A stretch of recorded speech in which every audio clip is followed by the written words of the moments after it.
Profesor, bienvenido. Me encanta, Valeria. Profesor, hemos en los últimos días escuchado sobre el tema de la inflación a propósito de las cifras que reveló ahora el Instituto Nacional de Estadística e Informática, el INEI, y si quisiéramos como entender y aterrizar los conceptos. ¿Qué entendemos nosotros por inflación? ¿Qué mide la inflación? ¿Qué tipos de productos y servicios están dentro de esta canasta, no? La inflación mide la variación de precios en un periodo, precios que están dados por una canasta básica. Una canasta básica de alimentos que incluye, lógicamente, alimentos, incluye algunos otros rubros que tienen que ver con el tema de la producción, ¿no? Y, digamos, nos dice en cuánto se incrementan los precios en promedio. Ahora, en una economía sana que crece, es natural que los precios crezcan porque la demanda siempre crece algo más que la oferta, hace que la oferta la puede atender, digamos, adecuadamente, ¿no? Entonces, por eso hay una inflación, digamos, entre un rango razonable, sano, que el BCR hace años exigentemente ha fijado entre 1 y 3%, y por ejemplo otros países de la región, otros bancos centrales lo fijan entre 2 y 4%, o sea, más holgura. El BCR ha sido estricto en ese manejo de inflación, y esa es una de las razones por las cuales tenemos la menor inflación de la región. Ahora, cuando usted habla del tema de la inflación, profesor, ¿quién decide qué incluir, qué productos incluir a la hora de medir la inflación en el Perú? Bueno, ya está elaborada la canasta básica sobre la cual se mide la variación de precios, ¿no? Que incluye alimentos, servicios, ¿no? que en promedio consume una familia, ¿no? Eso ya está determinado, y lo que hace el INEI es medir en el mes, digamos, la variación de precios que hay a nivel nacional, en 26 ciudades del país, ¿no? En precios de alimentos, servicios, transporte, en distintos rubros, en los distintos rubros que conforman parte de la canasta básica, ¿no? Y otros. Cuando hablamos de que ahora la inflación está controlada, está dentro del rango de 1 y 3%, de acuerdo a lo establece el Banco Central de Reserva, implica que todo está en orden, ¿no? O sea, esto no está golpeando los bolsillos de los peruanos como hace 2 años. No, claro, lo que pasó es que hace 2 años, después del COVID, 2021, el mundo se reactiva, la demanda crece más que la oferta y provocó la más alta inflación de los últimos 30 años. Y dentro de ello, que fue lo que afectó al mundo, el Perú tuvo el menor incremento de inflación de la región. El pico que alcanzó de inflación en esos 2 años turbulentos, digamos, de precios altos en el mundo, la inflación máxima que llegó anualizada en Perú fue 8.8.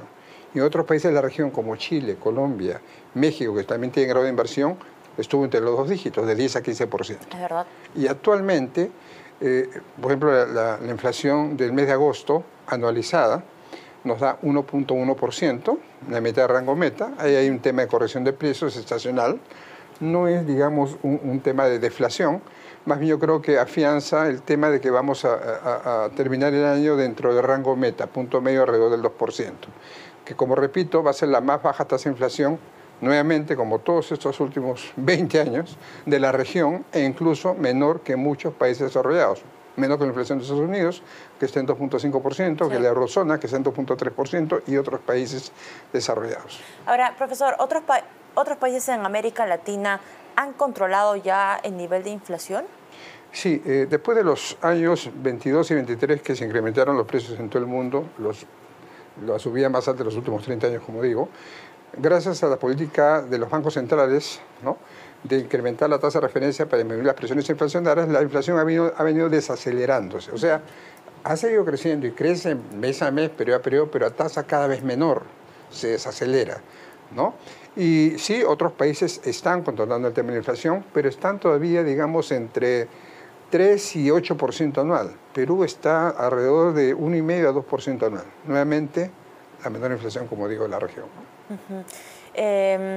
Cuando es posible, estaba viendo ayer algunas notas, algunas columnas, que esta inflación esté por debajo incluso del rango meta, por debajo de 1%, y de ser así, profesor, ¿qué es lo que vamos a observar en el mercado? O sea, ¿qué es lo que van a observar los peruanos de a pie?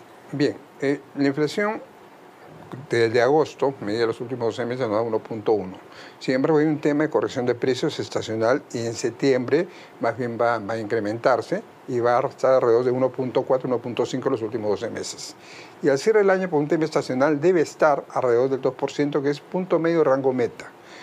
¿no? Entonces, digamos, está dentro de los niveles esperados, sanamente, la más baja, y eso demuestra, va a la par del crecimiento de la economía sano que estamos teniendo por segundo año consecutivo. Y ahí, profesor, ¿qué recomendaciones podría dar ya en temas financieros a los hogares peruanos con una inflación baja? Bien, bueno, la inflación baja da lógicamente a mayor poder adquisitivo, ¿no? Permite que la economía, al disminuir los bancos centrales, el Banco Central va a disminuir posiblemente la tasa de referencia 1 o 2 oportunidades más en lo que quede el año.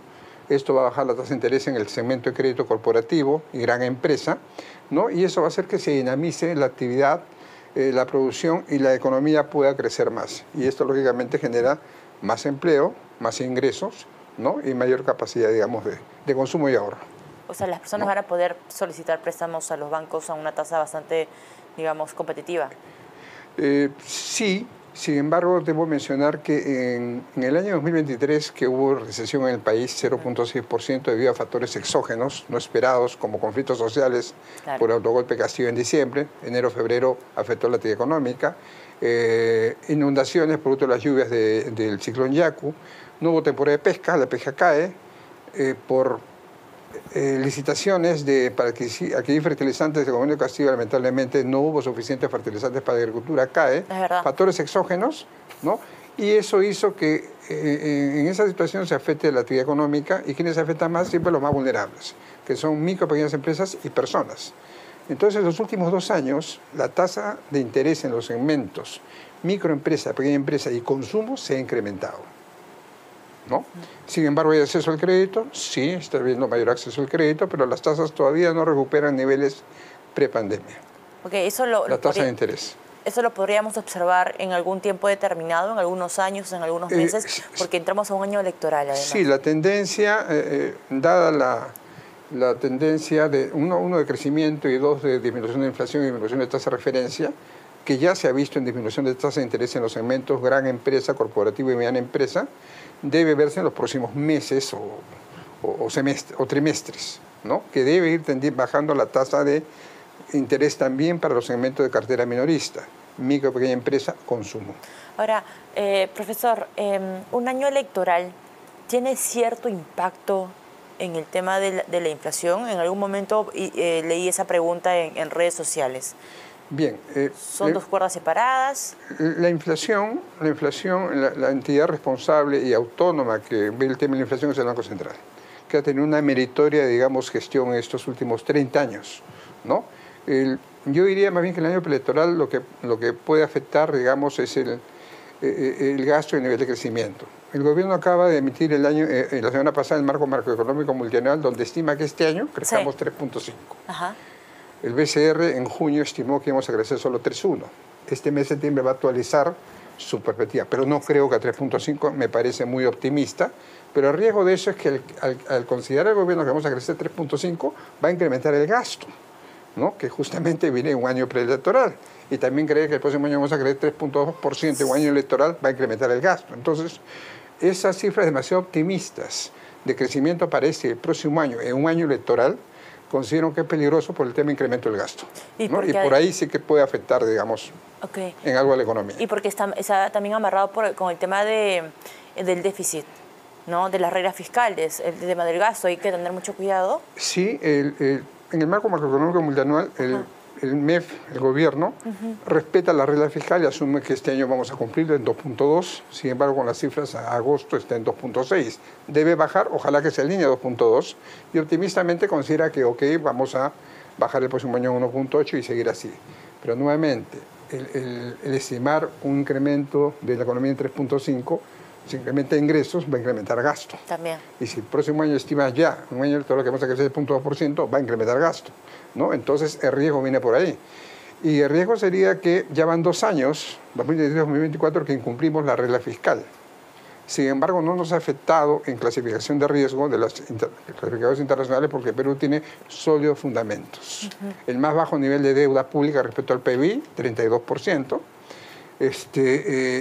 México está en Chile está en 34%, México, Colombia en 55-60%, ¿no?